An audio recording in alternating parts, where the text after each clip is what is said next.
Hi, welcome to Inspiration Daily for December 6th, 2021. I'm Gina Greenlee of GinaGreenlee.com. Thanks for joining me. Today's inspiration is the power of the dream. What I mean by dream is goals and aspirations that are in our heart and that we want to bring forth into the external world. I am not referring to the dynamics of sleep. Those dreams are interesting too, but that's another type of dream. I am inspired by the fact that I am living in a place I always dreamed about. I'm living in the climate. And I'm living in the environment, the natural environment that I always dreamed about as a little girl. And that is year-round warmth and sunshine. I was raised in New York City, in Manhattan, and it's cold most of the time there, dark and overcast. I was very unhappy in that physical environment. It's concrete, steel, and I did an Inspiration Daily that's a variation on this, and I will put the link to that Inspiration Daily in the transcript box for this one as a reference, and it was on Rightful Geographic Home.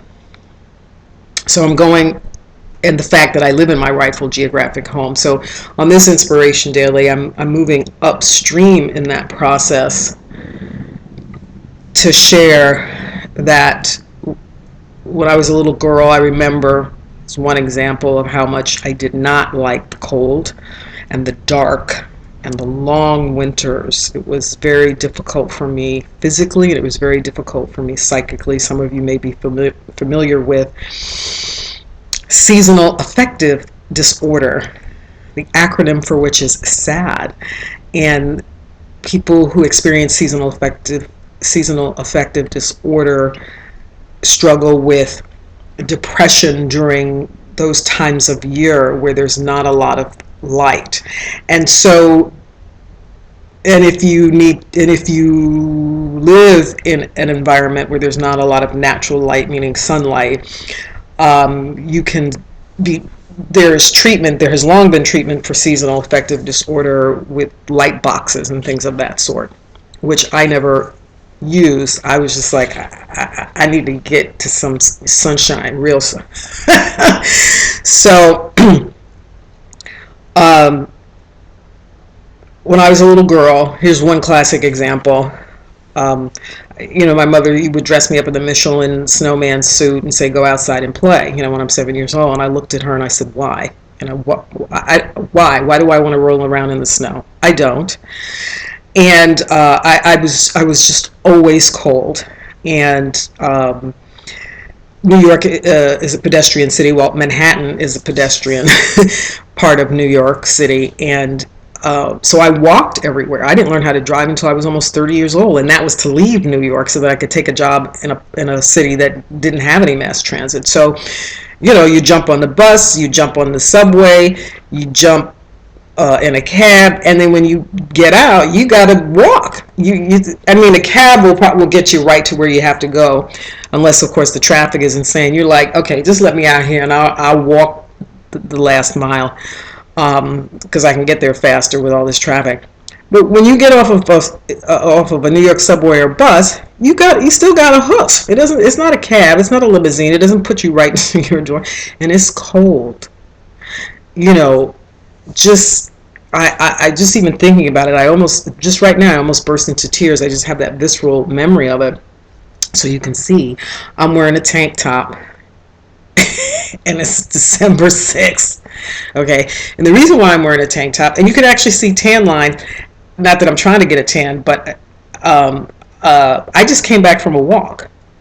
All right, my 90-minute constitutional, and this sun that I got right here, this is from this morning. It's only 11 o'clock in the morning, and it's 70 degrees outside. It's going to be a hot one.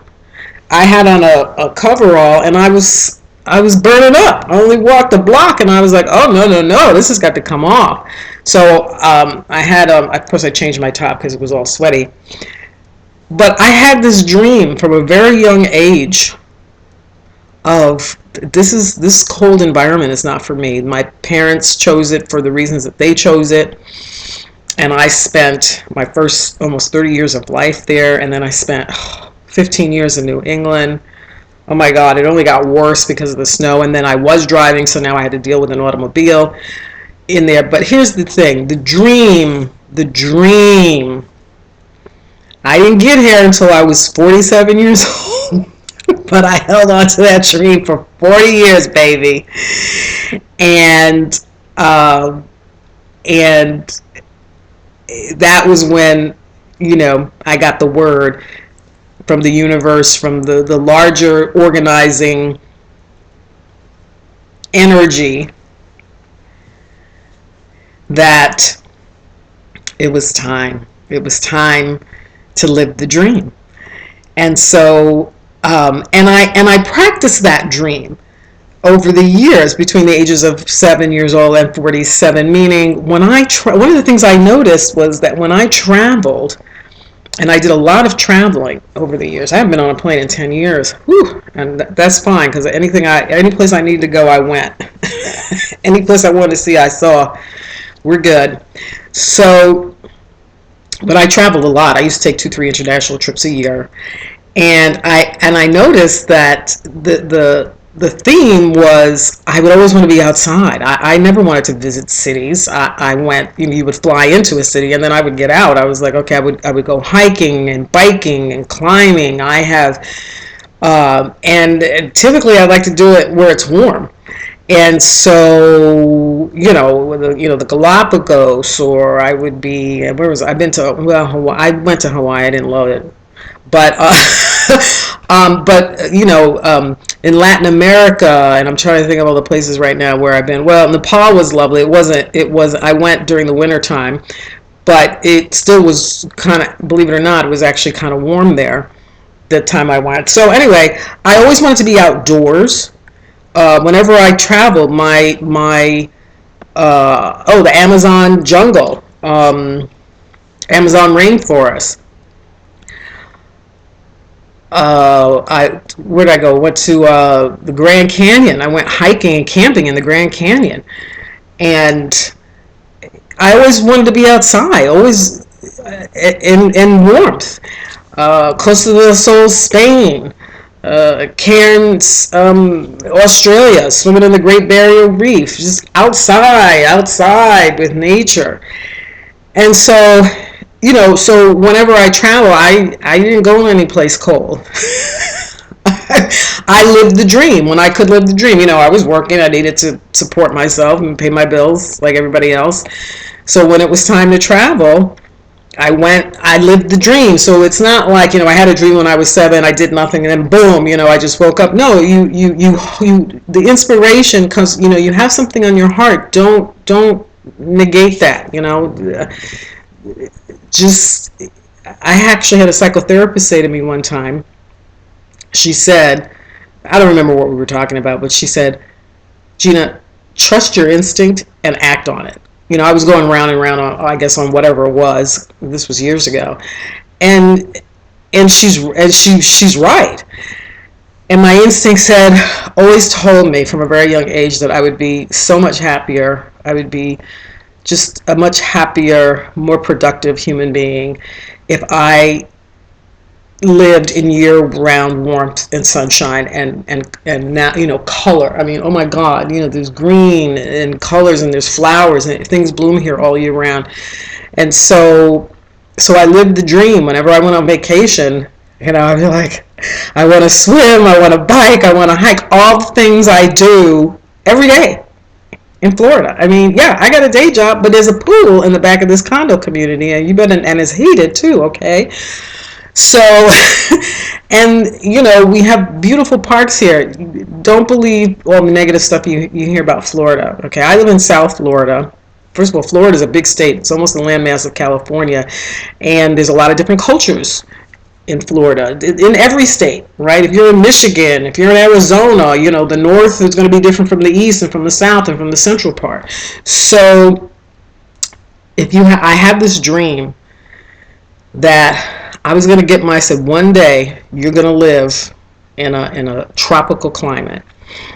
And then when I was in my early 30s, I had an opportunity to relocate to Singapore, and which I did on behalf of Johnson & Johnson, the company that employed me at the time. Oh my God. And when I lived there for a year, I was like, okay, yeah, I know I'm right. We need more of this. And I was trying to figure out how I could stay. It just wasn't the time. I was trying to figure out how I could stay on my own, because the Johnson & Johnson project ended after a year. But I was like, yeah, this is it right here. I was swimming in the ocean.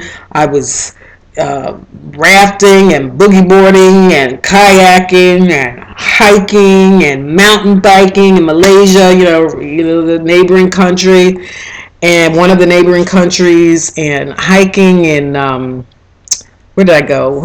Not Bali. I went to Bali, but not that time. But wherever I went,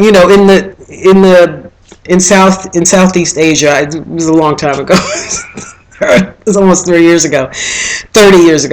But so I was always living that. And so it was always held in consciousness. You have to put it in front of you, and then you have to act on it when you have the opportunity to act on it. You may not be able to move, the next day or the next week, but how can you energize that feeling that you have here, that feeling that you want to do X and Y and all that kind of stuff. And so that's, as I was walking today in a tank top, in the sunshine, sweating my butt off, yes, in December, I thought back to that moment. I thought back to that first moment when I was 7 years old, and I was sitting in the vestibule of the high-rise apartment. I was sitting in the lobby vestibule by the heat in my little Michelin man snowsuit.